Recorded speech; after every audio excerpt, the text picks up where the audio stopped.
उत्तर प्रदेश के मुख्यमंत्री योगी आदित्यनाथ हैं, जो कि स्वयं एक संत भी हैं, गोरक्ष पीठ के पीठाधीश्वर भी हैं, हिंदू धर्म के एक बड़े गुरु भी हैं, लेकिन वो खुद मुख्यमंत्री हैं। उसके बावजूद उत्तर प्रदेश के तमाम जनपदों से धर्म परिवर्तन की खबरें आ रही हैं। हिंदुओं के धर्म परिवर्तन की खबरें उत्तर प्रदेश में लगातार आती रहती हैं। आमतौर पर क्रिश्चियन मिशनरीज का नेटवर्क तो पूरे देश में है। हिंदुस्तान का शायद ही ऐसा कोई जिला हो जहां पर क्रिश्चियन मिशनरीज एक्टिव ना हो और जहां पर धर्म परिवर्तन की चर्चाएं ना हो। लेकिन उत्तर प्रदेश में पिछले एक दशक में धर्म परिवर्तन की घटनाओं में बहुत तेजी आई है और ईसाई मिशनरियां बहुत शांति के साथ सुनियोजित रूप से इस काम को आगे बढ़ा रही हैं।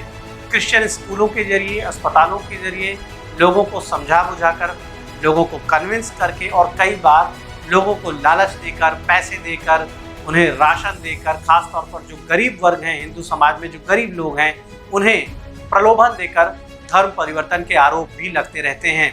जब उत्तर प्रदेश की कमान एक ऐसे व्यक्ति के हाथ में है जो स्वयं भगवाधारी है, जो स्वयं पूजा पाठ में और धर्म को लेकर बहुत अधिक सजग रहते हैं, रुचि रखते हैं, उनके राज में, उनकी सरकार में उत्तर प्रदेश में लगातार सुनियोजित धर्म परिवर्तन की खबरें लगभग सभी जनपदों से इस तरह के इनपुट आते हैं।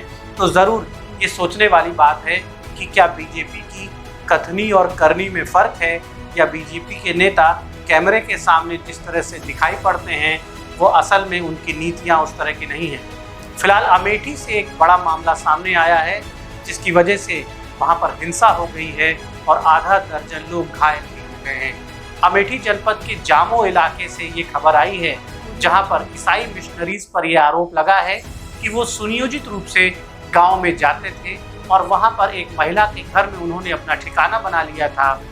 वहां पर लोगों की मीटिंग हो रही थी, प्रार्थना सभाएं करवाई जा रही थी और लोगों को लालच देकर हिंदू धर्म छोड़ के ईसाई धर्म स्वीकार करने के लिए उनके ऊपर दबाव बनाया जा रहा था।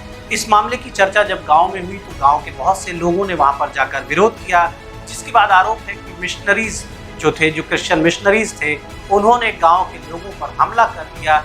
इसमें सैंपल सिंह नाम के एक व्यक्ति जो हिंदू समाज के हैं वो गंभीर रूप से घायल हुए हैं और उसके बाद गांव के लोगों ने भी वहां पर रिएक्ट किया। दोनों पक्षों में आपस में हिंसक संघर्ष हुआ है और आधा दर्जन लोगों के गंभीर रूप से घायल होने की खबर भी सामने आई है।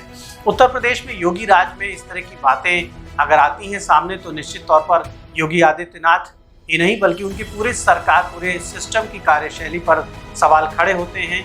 हाल ही में उत्तर प्रदेश सरकार ने धर्म परिवर्तन को लेकर एक कानून भी बनाया है, जिसके बाद धर्म परिवर्तन के लिए अधिकारियों से अनुमति लेने की बात भी शामिल कर दी गई है। लेकिन उत्तर प्रदेश में लगातार सियासत भी होती है, फिर भी कई बार हिंसक घटनाएं हो गई हैं, लेकिन इन पूरे मामलों में, इन वारदातों पर रोक नहीं लग रही है। और अभी पिछले वर्षों में हमने देखा कि सुनियोजित रूप से जो मुस्लिम मिशनरीज हैं वो लोगों का धर्म परिवर्तन करा रहे थे। एक पूरा रैकेट पकड़ा गया था जिसमें ये भी बात सामने आई कि नाबालिग लोगों का, बच्चों को भी धर्म परिवर्तन के लिए उनका भी इस्तेमाल किया गया और गूंगे बहरे लोगों का धर्म परिवर्तन करा दिया गया, दिव्यांगों का धर्म परिवर्तन करा दिया गया। तो हिंदू समाज जो है वो निशाने पर है, ये एक सच्चाई है।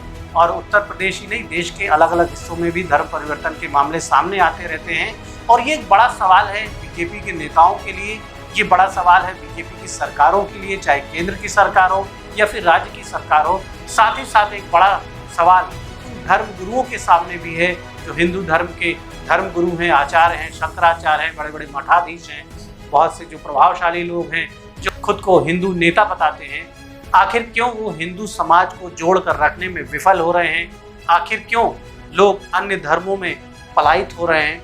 आखिर क्यों दूसरे धर्मों के लोग हिंदुओं को बहला फुसला कर या फिर गुमराह करके उन्हें हिंदुत्व से अलग करने में कामयाब हो रहे हैं? इन सवालों का जवाब न सिर्फ हिंदूवादी सरकार को ढूंढना चाहिए, इन सवालों का जवाब न सिर्फ हिंदुओं के धर्म गुरुओं को ढूंढना चाहिए, बल्कि हर उस व्यक्ति को जो सजग है, जो अपने आप को हिंदू मानता है, जो ऐसे लोग हैं जो खुद को हिंदू नेता कहते हैं, उनके ऊपर भी एक सवाल है।